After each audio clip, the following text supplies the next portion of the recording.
ഒരിക്കലും നടക്കാൻ പാടില്ലാത്തതാ നടന്നത് എന്ന് കരുതി വീട്ടിൽ തന്നെ അടച്ചിരിക്കാൻ പറ്റുമോ അശോക? ഇടക്കൊന്ന് പാർട്ടി ഓഫീസിലോട്ടൊക്കെ വാ. അശോകാട്ടൻ മാധ്യമങ്ങൾ പറയുന്നൊന്നും വിശ്വസിക്കരുത്. നമ്മുടെ പാർട്ടിക്ക് ഇതിലൊരു പങ്കുമില്ല. നിജിലിന് വേണ്ടി പാർട്ടി കുറച്ച് ഫണ്ട് സ്വരൂപിച്ചിട്ടുണ്ട്. 25 ലക്ഷം. അശോകൻ ഇത് വാങ്ങണം. വേണ്ട, എന്റെ മോനെ കൊന്നതിനില്ല നഷ്ടപരിഹാരമായിരിക്കും അല്ലേ? ഇതിന്റെ പേരും പറഞ്ഞ് നിങ്ങൾ എത്ര പിരിച്ചു?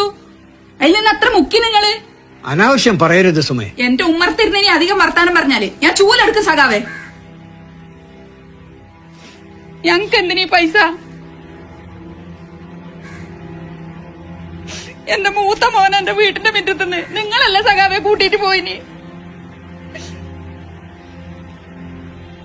ബോംബ് പൊട്ടി താർന്ന് നാരകിച്ചിട്ടല്ലേ എന്റെ മോൻ മരിച്ചത്. നിങ്ങൾ നശിച്ച പാർട്ടി കാരണം. മനപ്പൂർവമല്ലല്ലോ, അവന്റെ അശ്രദ്ധ കാരണമല്ലേ. ഓ പിന്നെ ബോംബ് നിർമ്മിക്കലല്ലേ നിങ്ങളെ പാർട്ടിയുടെ പ്രവർത്തനം? എന്റെ ചെറിയ മോനെ എന്തിനാ നിങ്ങൾ കെട്ടിത്തൂക്കി കൊന്നത്? നിങ്ങളെ കൺമുന്നിൽ വരാതെ ദൂരെ കൊണ്ടുപോയി ചേർത്തതല്ലേ ഞാൻ എന്റെ മോനെ. ആടെയും പോയിട്ട് നിങ്ങളെ പാർട്ടിക്കാർ എന്റെ മോനെ പീഡിപ്പിച്ചില്ലേ? മരിക്കുന്ന സമയത്തെങ്കിലും ഒരു തുള്ളി വെള്ളം കൊടുക്കാറുന്നില്ല എന്റെ മോനെ. മാധ്യമ സിൻഡിക്കേറ്റുകൾ പടച്ചുവിടുന്ന വാർത്തകൾ വിശ്വസിക്കരുത് സുമേച്ചി. ഇറങ്ങണ വെളിയില്.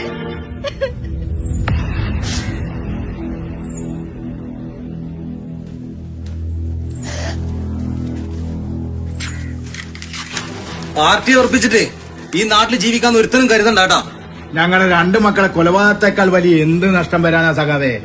പേടിപ്പിക്കാൻ ഇറങ്ങിപ്പോയിക്കടോ. ഒന്ന് നിന്നെ. വോട്ടിന്റെ കാര്യം പറഞ്ഞതിന് ഒരുത്തൻ ഈ പഠിക്കൽ കാലി ചവിട്ടണ്ട.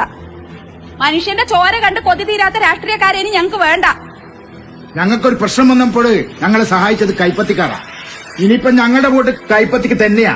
ഞങ്ങളെ മാത്രമല്ല, ഈ നാട്ടിലെ അച്ഛനമ്മമാരെ എല്ലാരെയും വോട്ട് കൈപ്പത്തിക്കാം. ആ